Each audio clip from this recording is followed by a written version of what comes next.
ឯកឧត្តមចៃបូរិនរដ្ឋមន្ត្រីក្រសួងធម្មការនិងសាសនានិងលោកជំទាវសូផតត្រាចៃបូរិនប្រធានកិត្តិយសសមាគមនារីកម្ពុជាដើម្បីសន្តិភាពនិងអភិវឌ្ឍក្រសួងធម្មការនិងសាសនា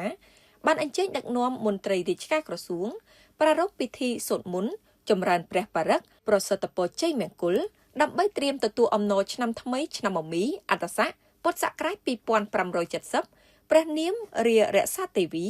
ដែលនឹងយាងចុះនៅវេលាម៉ោង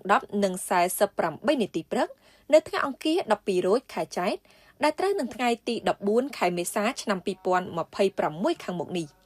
ឯកឧត្តមចៃបូរិននិងលោកជំទាវនិងថ្នាក់ដឹកនាំក្រសួងធម្មការនិងសាសនាបានអញ្ជើញបូជាទានធូបផ្កាភ្ញី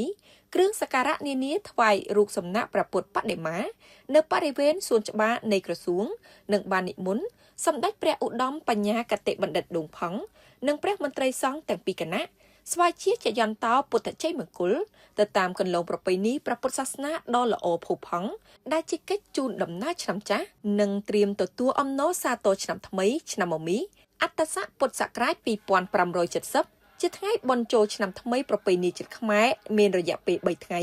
គឺចាប់ពីថ្ងៃទី14 15និង16ខែមេសាឆ្នាំ2026នៅក្នុងឱកាសដ៏មហាជ័យមង្គលនេះឯកឧត្តមចៃបូរិននៅក្នុងនាមថ្នាក់ដឹកនាំក្រសួងធម្មការនិងសាសនាសូមបួងសួងដល់ទេវតាឆ្នាំថ្មីសូមថ្វាយព្រះរាជសព្វសាធុការពរជ័យមហាប្រសាថ្វាយព្រះករុណាព្រះបាទសម្ដេចព្រះបរមនាថនរោត្តមសីហមុនីព្រះមហាក្សត្រនៃព្រះរាជាណាចក្រកម្ពុជាជាទីគោរពសក្ការៈដ៏ខ្ពង់ខ្ពស់បំផុតនិងសម្ដេចព្រះមហាក្សត្រីនរោត្តមមុនីមាត្រសីហនុព្រះវររាជមេដាជាតិខ្មែរសូមព្រះអង្គទាំងទ្វេមានព្រះរាជសុខភាពល្អបរិបូរណ៍ព្រះកាយពលមមុនព្រះបញ្ញាញាណភ្លឺថ្លាដើម្បីគង់ប្រថាប់ជាម្លប់ដ៏ត្រជាក់ត្រជុំសុខដុមរមនារបស់ប្រជារាស្ត្រខ្មែរជាកូនចៅទួតរបស់ព្រះអង្គជានិច្ចនិរន្តរ៍តរៀងទៅជាពិសេសសូមបួងសួងទេវតាឆ្នាំថ្មីសូមជួយថែរក្សាអភិបាលប្រោះព្រំសេរីសុស្ដី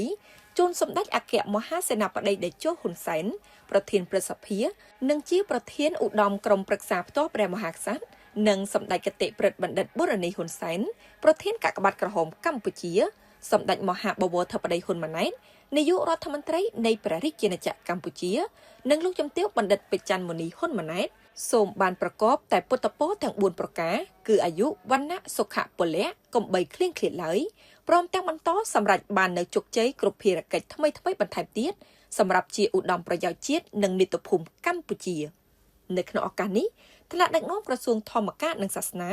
បានរៀបចំការសម្ដែងនៅរបាំជូនពរនិងរបាំត្រុដិដែលជារបាំប្រពៃណីជាតិដ៏មានអត្ថន័យសម្រាប់បោសសម្អាតឧបទ្រពចង្រៃនៅក្នុងឆ្នាំចាស់និងប្រសិទ្ធពរជ័យសិរីសួស្ដីសម្រាប់ឆ្នាំថ្មីបន្ថែមពីនេះថ្នាក់ដឹកនាំនិងមន្ត្រីរាជការទាំងអស់ក៏បានចូលរួមលេងល្បែងប្រជាប្រិយខ្មែរយ៉ាងច្រើនកុះករនៅក្នុងបរិយាកាសស្និទ្ធស្នាលបំផុត